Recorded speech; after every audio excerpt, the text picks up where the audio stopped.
হতাশা মাদক দিয়ে দূর হয় না। হতাশা দূর হবে, বলে দিব, তিনটা জিনিস, মাত্র তিনটা। কয়টা ভাই?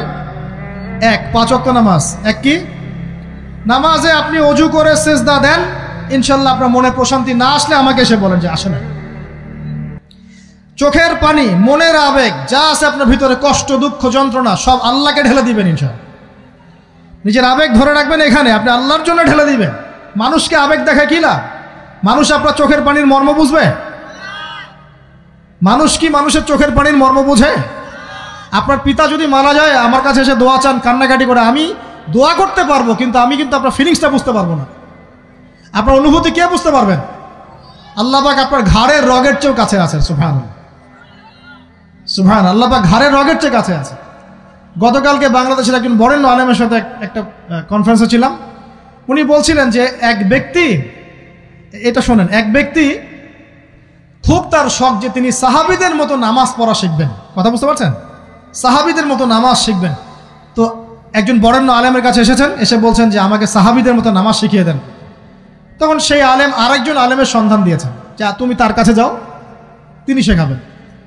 তো সেই ব্যক্তি একটু অবাক হয়েছেন, কারণ যাকে প্রশ্ন করেছিলেন তিনি অনেক বড় মুহাদ্দিস, আর যার কাছে পাঠানো হচ্ছে তিনি অত বড় মুহাদ্দিস নন, কিন্তু আবেদ, আমল করেন। তাকে গিয়ে বলছেন উনি আমাকে পাঠিয়েছেন সাহাবীওয়ালা নামাজ শিখিয়ে দেন।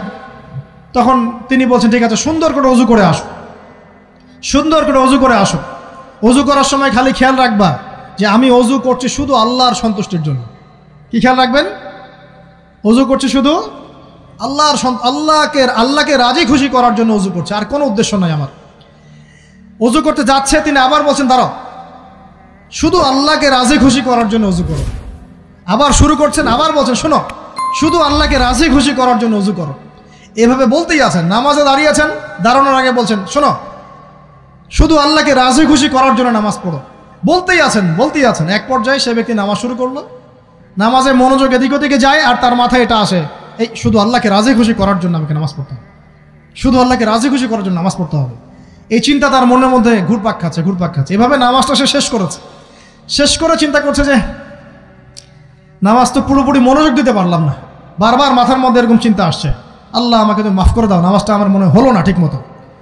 তখন সে ফিরে এসে তার সে ওস্তাদকে বলছেন আমার তো নামাজ এরকম করে পড়লাম, কিন্তু শেষমেশ মনে হলো যে নামাজটা হয়তো কবুল হয় নাই, আল্লাহর কাছে খুব মাফ চাইলাম, আল্লাহ আমাকে মাফ করে দাও, নামাজটা মনে হলো না। তখন সেই যে প্রথম ব্যক্তি যিনি পাঠিয়েছেন তিনি বলছেন এটাই হলো সাহাবীওয়ালা নামাজ। তারা আল্লাহকে রাজি খুশি করার জন্য নামাজ পড়তেন, নামাজ শেষ করে আল্লাহর কাছে ইস্তেগফার করতেন, আল্লাহ কিছুই হলো না, কিছুই হলো না। আমার কথা কি বুঝতে পারছেন? অতএব আল্লাহকে রাজি খুশি করার জন্য আপনি আপনার আবেগ, আপনার ইবাদত সব ঢেলে দিবেন ইনশাআল্লাহ।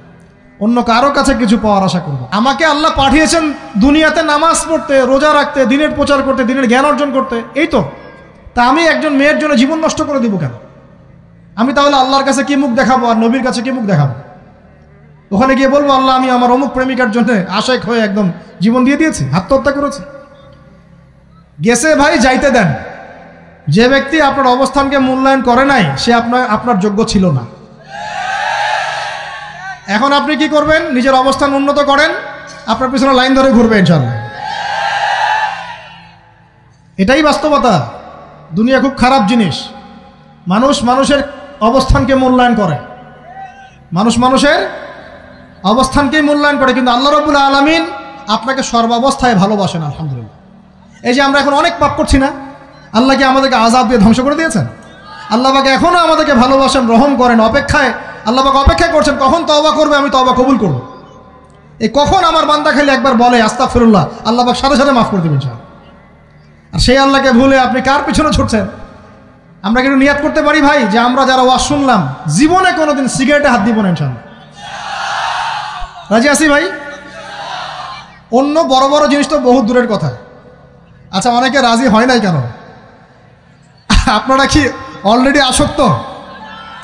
আমি অনেক ভাইকে দেখেছি মাশাআল্লাহ ইফতার খুলেই একদম বেনসন টানা শুরু করে।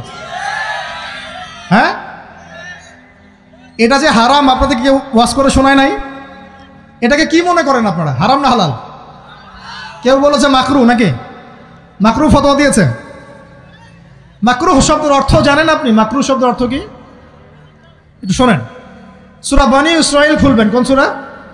সূরা বনী ইসরাঈল আল্লাহ পাক বলছেন, আমি বনু ইসরাঈলকে এই কাজগুলো করতে নিষেধ করেছিলাম। কোন কোন কাজ? জেনা করো না, জেনার ধার কাছে যেও না, এতিমের মাল আত্মসাৎ করো না, শিরিক করো না ইত্যাদি। যারা আলেম আছেন তারা আমার কথা বুঝবেন। এই কাজগুলোর পরে আল্লাহ পাক বলছেন যে এই প্রত্যেকটা কাজ আল্লাহর কাছে মাকরুহ, অপছন্দের। কিসের? অপছন্দ। আর এটাকে আপনি সহজ মনে করছেন? নিয়াত করি আল্লাহ পাকের সন্তুষ্টির জন্য আমরা কোনোদিনও মাদকের সাথে সম্পৃক্ত হব না ইনশাআল্লাহ। আর বিশ্বাস করেন, শুধুমাত্র মাদকদ্রব্য নিয়ন্ত্রণ অধিদপ্তর এই আইন কানুন এগুলো দিয়ে, জরিমানা দিয়ে মানুষকে মাদক ছাড়ানো যাচ্ছে না, যাবে না।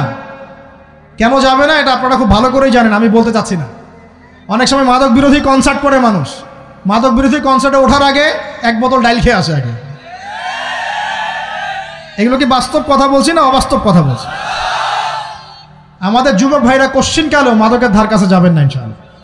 একটা হাদিস খালি মনে রাখেন, একটা, এই হাদিসটা মনে রাখেন। নবী সাল্লাল্লাহু আলাইহি ওয়াসাল্লাম বলেছেন, কেউ যদি মাদকদ্রব্য সেবন করে তার 40 দিনের নামাজ কবুল হবে না।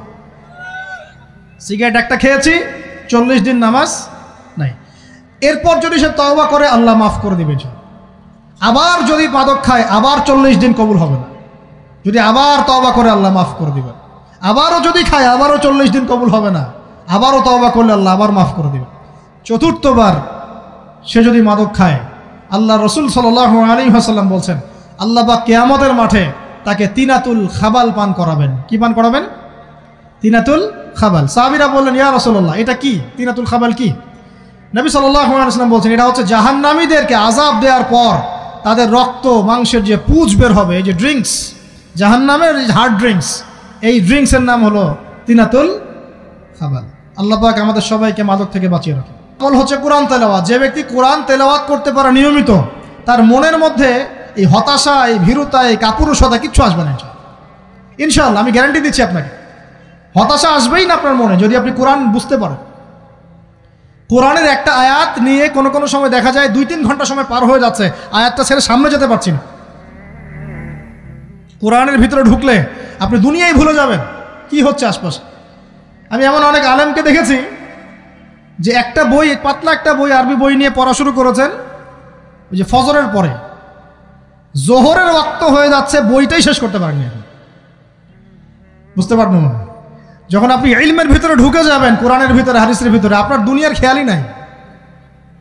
একজন আলেম, তিনি এক রাত্রে একটা বই লিখেছিলেন, চটি বই, এক রাত্রের মধ্যে।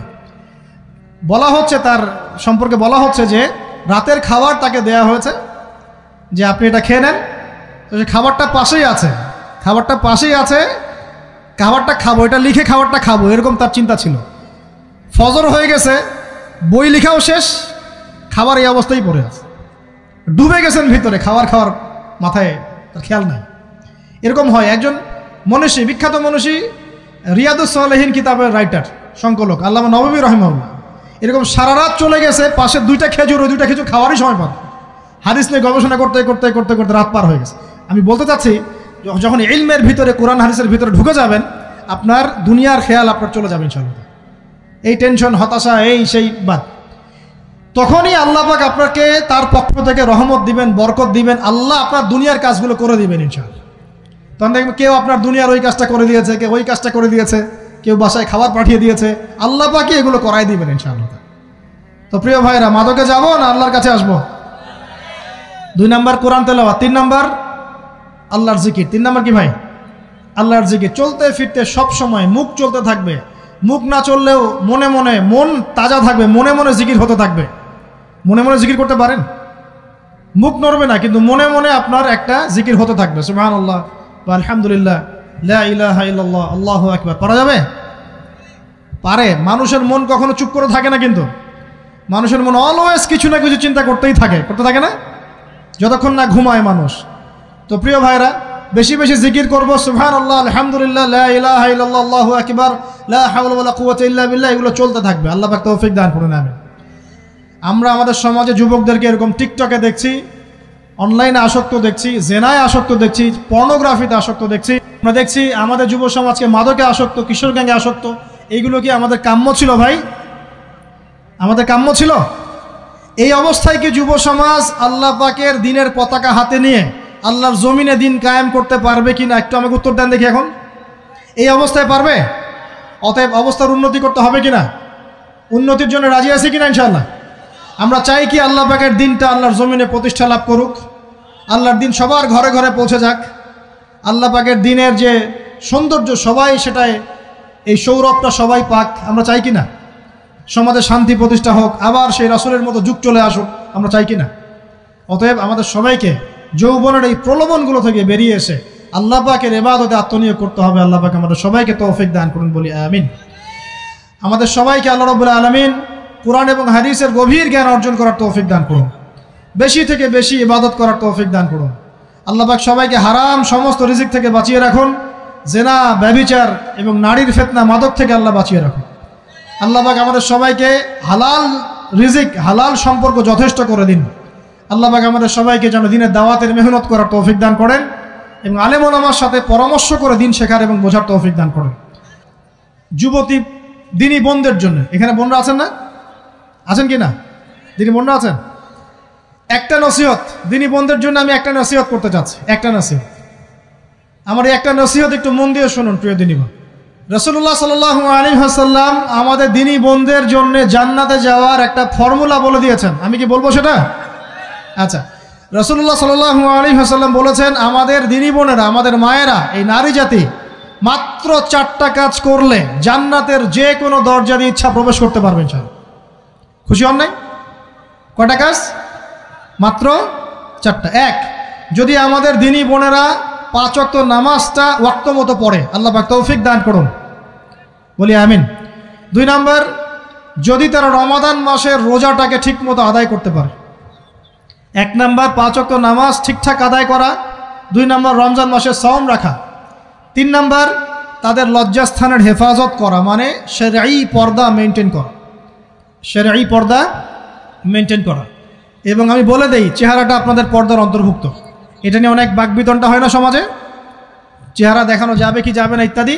চেহারা আপনার পর্দার অন্তর্ভুক্ত বিষয়, ফুল স্টপ। এর উপরে ফতোয়া অনেকভাবে দিচ্ছে, কিন্তু বরেণ্য উলামায়ে কেরামের কিতাবগুলো ঘাটাঘাটি করেন, তাদের ফতোয়া হচ্ছে চেহারা আপনার পর্দার অন্তর্ভুক্ত বিষয়, চেহারা ঢেকে রাখবেন। আল্লাহ পাক তৌফিক দান করুন। চোখ থাকবে খোলা, ঠিক আছে। 4 নাম্বার, স্বামীর আনুগত্য করতে হবে। স্বামীর আনুগত্য, এই যে আনুগত্য শব্দ শুনলেই মানুষের একটা মানে নেগেটিভ ধারণা তৈরি হতে পারে। স্বামীর আনুগত্য মানে কি আমি তার দাসত্ব করব? আনুগত্য মানে, প্রিয় দিনী বোন, আনুগত্য মানে দাসত্ব নয়। আনুগত্য মানে কোরআন সুন্নাহর যে বিধানগুলো আপনার স্বামী আপনাকে পালন করতে বলবে, আপনি সেগুলো করবেন, আপনি করতে বাধ্য। কিন্তু স্বামী যদি কোরআন সুন্নাহর বাইরে কিছু করতে বলে, সেটা মানতে আপনি বাধ্য নন। স্বামী যদি আপনাকে বলে যে সুদ খাও, এই সুদী এনজিওতে আসো, নাম লেখাও। স্বামী যদি আপনাকে বলে যে আসো বেপর্দায় বাইরে যাই, সাজুগুজু করে বের হও, চলো ঘুরে আসে বেপর্দায়।